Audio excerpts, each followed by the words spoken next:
Have you ever stopped to think that a simple, everyday habit in your kitchen, something you've done for years, maybe even decades, could be silently undermining your health? We're talking about garlic, that humble, pungent bulb we all love. It's a cornerstone of countless delicious meals, a flavor powerhouse. Many of us, especially as we seek to stay strong and vital, believe we're doing our bodies a favor every time we toss it into a pan. But what if I told you that the way most of us cook garlic is actually stripping away its most potent, health-giving properties? You see, garlic isn't just a seasoning. For centuries, wise cultures have revered it as a powerful, natural medicine. Modern science now confirms what our grandmothers instinctively knew. Garlic can be a true ally for our well-being, especially as we age.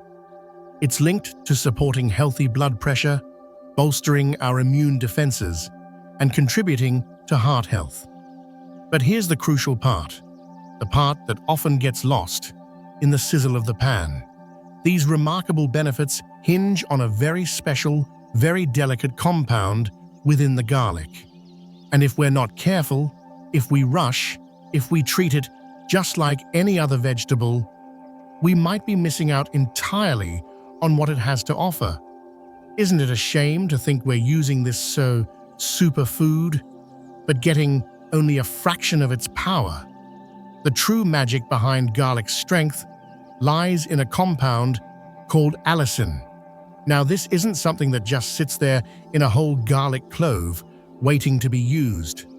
Allicin is actually created through a chemical reaction. It only forms when garlic is crushed, chopped, or minced, allowing two other components, allicin and an enzyme called alliinase, to meet and interact. Think of it like a two-part recipe that needs to be combined to activate its full potential. And it's this allicin that's credited with many of garlic's celebrated health effects, its ability to act as an antioxidant, to help fend off unwelcome invaders, and to support our cardiovascular system. But, and this is a big but, allicin is incredibly sensitive. It's a fleeting gift from nature. If we don't handle garlic with a bit of understanding, a bit of patience, we can unknowingly destroy this precious compound before it even has a chance to work its wonders in our bodies. Are you starting to wonder if your garlic has been giving you its all? It's quite startling, isn't it, to consider that our cooking habits might be working against us. Let's delve into 3 of the most common mistakes people make with garlic. Mistakes that could be quietly robbing you of its profound health benefits without you even realizing it. And I suspect many of us, in our busy lives, have fallen into these traps. Picture this. You're prepping for dinner, you chop your garlic, and it goes straight into the hot pan. Sound familiar? It's probably the most widespread habit, born out of a desire for efficiency. But what if this speed is the very thing undoing garlic's goodness? As we've discussed, allicin doesn't exist in whole garlic. It needs that crucial interaction that begins with crushing or chopping. But here's the kicker. This reaction isn't instantaneous. It needs a little time, a quiet moment, for the allicin and alliinase to fully mingle and produce that potent allicin. How much time?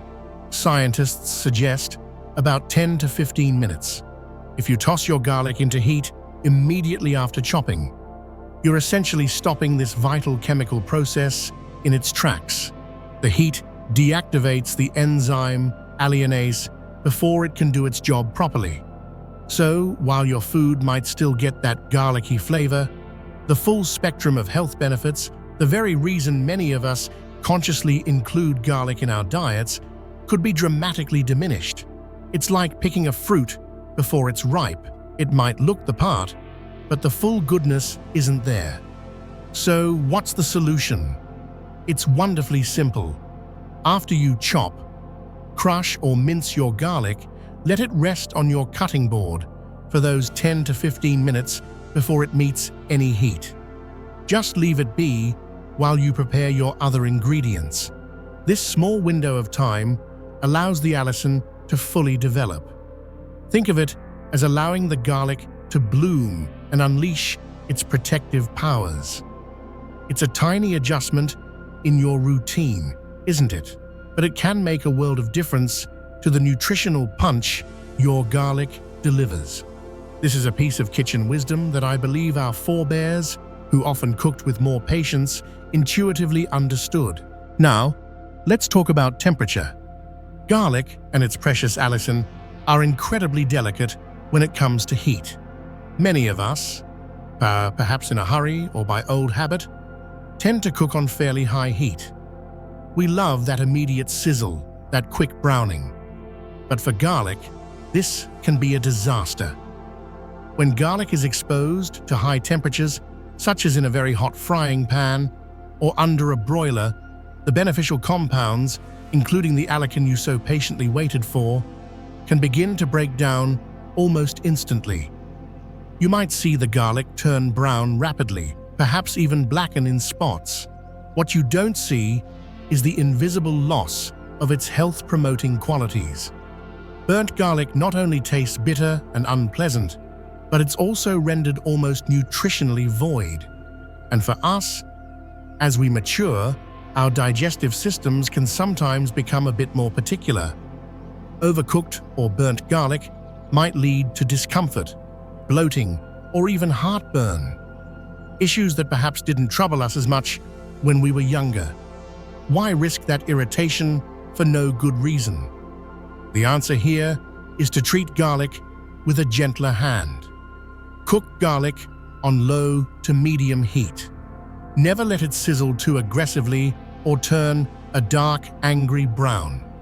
A light golden hue is often enough. A smart strategy, one I've adopted myself, is to saute other, more robust vegetables first and then add your rested garlic towards the end of their cooking time. This way, it warms through gently in the existing moisture and heat, releasing its aroma without being scorched. Or, even better for some dishes like soups, stews, or sauces, consider stirring in the garlic after you've turned off the heat entirely. It will meld beautifully into the dish, preserving its goodness. Doesn't that sound like a more respectful way to treat such a powerful ingredient? This mistake often goes hand in hand with using high heat. So many recipes begin with heat oil in a pan, then add garlic. It seems logical, doesn't it? Infuse the oil with garlic flavor right from the start. But here lies a hidden peril. When garlic is added to hot oil all by itself, with no other ingredients to act as a buffer or to absorb some of that intense, direct heat, it's incredibly vulnerable. There's nothing to shield it.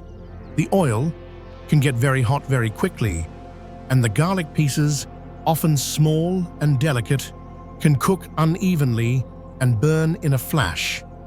Even if it doesn't look completely blackened, the chemical structure of those beneficial compounds can already be compromised. You might be losing that precious allicin before your main ingredients even hit the pan. It's a common oversight, but one that significantly shortchanges you. The solution is straightforward. Never let garlic face the heat of hot oil alone.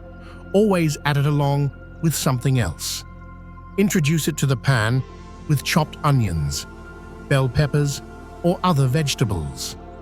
The moisture from these other ingredients helps to regulate the temperature and creates a gentler cooking environment. Alternatively, add a splash of broth or water with the garlic to cool things down and provide a protective steam. Another excellent technique is to infuse oil with garlic over very, very low heat for a longer period. Think a gentle, patient simmer rather than a rapid sear. Or, as we've mentioned, reserve your chopped and rested garlic to be stirred in partway through the cooking process, or even right at the end, just before serving. It's about protecting this valuable ingredient. not exposing it to unnecessary harshness. Now that we know what not to do, let's focus on the positive. How can we best prepare garlic to truly harness its healing power, ensuring it contributes meaningfully to our health and vitality? This bears repeating, because it truly is the cornerstone of getting the most from your garlic. Chop, crush, or mince your garlic, and then critically let it sit undisturbed on your cutting board for 10 to 15 minutes. This is non-negotiable if you want that allicin to fully form. This simple pause is your golden window. Once that time has passed and the allicin is present and more stable, you can then add it to your dishes, cooking it gently as we've discussed. It's a small act of patience, a mindful step that transforms garlic from a simple flavoring into a genuine health booster. I often use this waiting time to prepare other vegetables or set the table. It integrates seamlessly into the cooking rhythm. For the purest, most potent dose of garlic's benefits, using it raw is unparalleled. When garlic isn't exposed to any heat, its allicin and other beneficial compounds remain completely intact, ready to be absorbed by your body. Now, I know what some of you might be thinking. Raw garlic can be quite intense. And you're right. But you don't have to munch on a whole raw clove. There are many wonderfully palatable ways to incorporate raw garlic. Think about mincing it finely and whisking it into salad dressings with good quality olive oil and lemon juice. A tiny bit stirred into hummus or guacamole can add a fantastic zing. Or try pressing a clove and adding it to a warm soup just before you serve it. The gentle warmth will slightly mellow the flavor without destroying the goodness.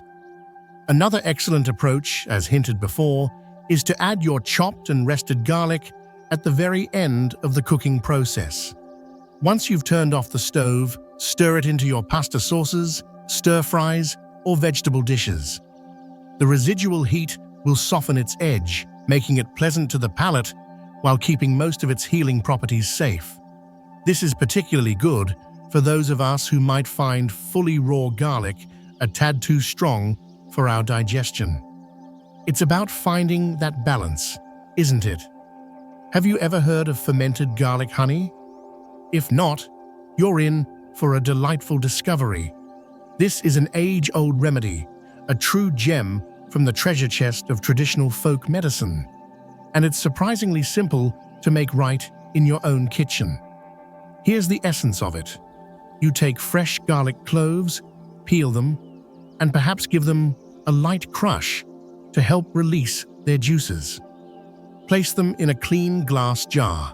Then pour raw, unpasteurized honey over the garlic until the cloves are completely submerged. You'll want to close the lid, but not too tightly, as fermentation produces gases. Then simply leave the jar at room temperature for about 1 to 3 weeks, occasionally burping the jar to release pressure. During this time, a magical transformation occurs. The garlic naturally ferments in the honey. The honey will become runnier, the garlic will mellow considerably, and the mixture will develop a unique, sweet, and savory flavor. What you end up with is a potent, delicious tonic. The fermentation process can even enhance the bioavailability of some of garlic's compounds and introduces beneficial probiotics. This fermented garlic honey has long been cherished as an immune-boosting elixir, wonderful for helping to ward off colds and supporting gut health. A spoonful taken daily, perhaps on its own or spread on a piece of toast, can be a wonderful, supportive ritual, especially during seasons when our immune systems need a little extra TLC. You can also use the syrupy honey in dressings or drizzle it over roasted vegetables. It's a beautiful marriage of garlic's strength and honey's soothing qualities, a testament to the simple, profound wisdom found in nature. Doesn't that sound like a wonderfully nurturing thing to try? It's one thing to talk about these methods, but it's another to hear how they resonate in real lives. While I can't share specific private stories, over time, one hears common themes from people who've made these small shifts. You hear from folks who, perhaps struggling with keeping their blood pressure in a healthy range, found that mindfully preparing their garlic, letting it rest, cooking it gently, became one part of a larger lifestyle approach that brought them a sense of empowerment and noticeable improvements. They often say it wasn't just about the numbers, but about feeling they were actively participating in their own well-being. Then there are those who used to feel like they caught every sniffle that went around. They start incorporating a little raw or lightly cooked garlic regularly, perhaps in that daily salad dressing or stirred into soup. And they notice over a few months that they seem more resilient. They report feeling a bit more robust, a bit less susceptible. It's not a magic bullet, of course, but a supportive habit. And what about digestive comfort? I've certainly heard from individuals who loved garlic's flavor, but found it talked back to them.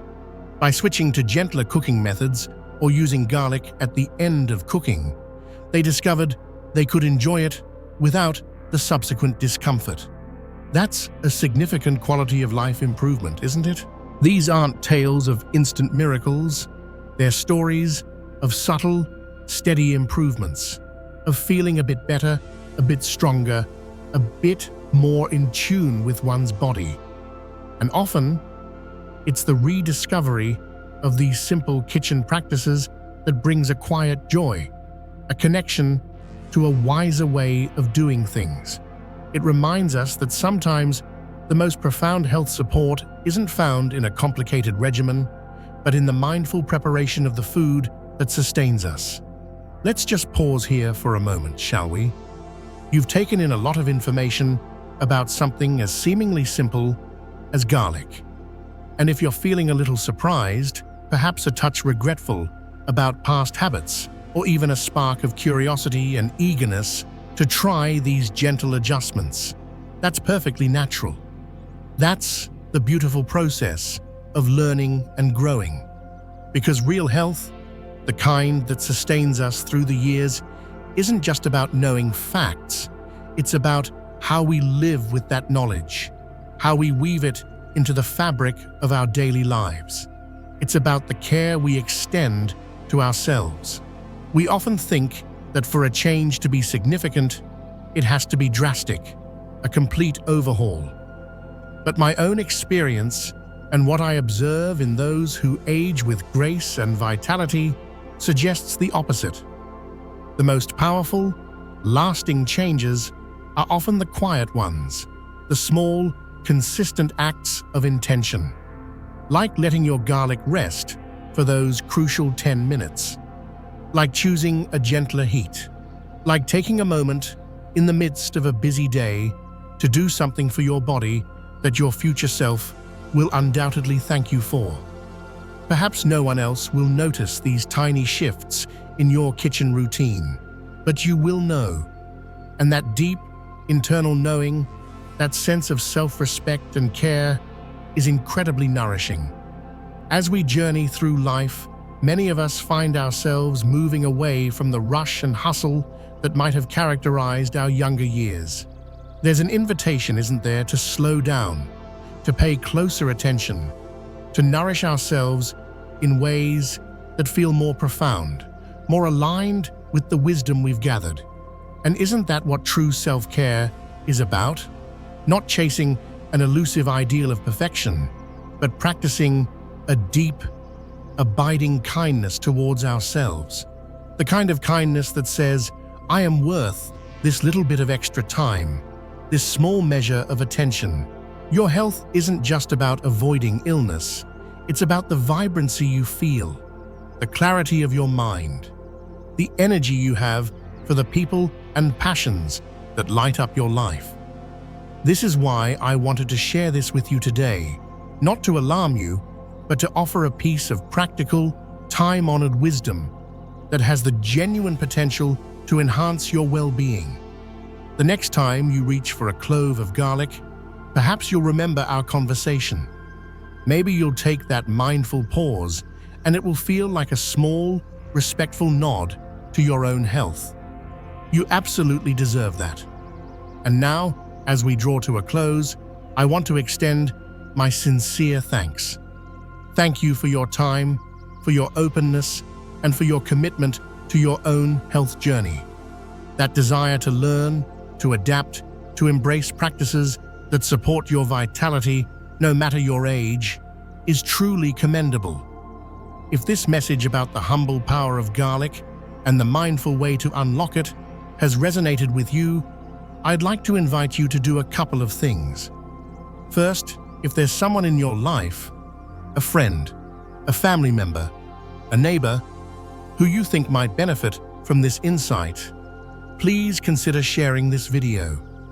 You never know how a simple piece of information, shared with care, can make a positive difference in someone's daily life. Second, if you appreciate this kind of thoughtful, practical advice tailored for those of us who value our health and wisdom, I warmly invite you to subscribe to our channel. We're building a community here dedicated to exploring simple, science-backed strategies for living a stronger, healthier, and more fulfilling life. No quick fixes, no hype, just genuine support for your journey. Remember, it's never too late to make small changes that can lead to significant benefits. It's never too late to feel better, to nurture your body, and to embrace the power that lies within your own hands, often right in your own kitchen. Thank you for watching. Here's to your health and to the quiet wisdom of a well-prepared clove of garlic.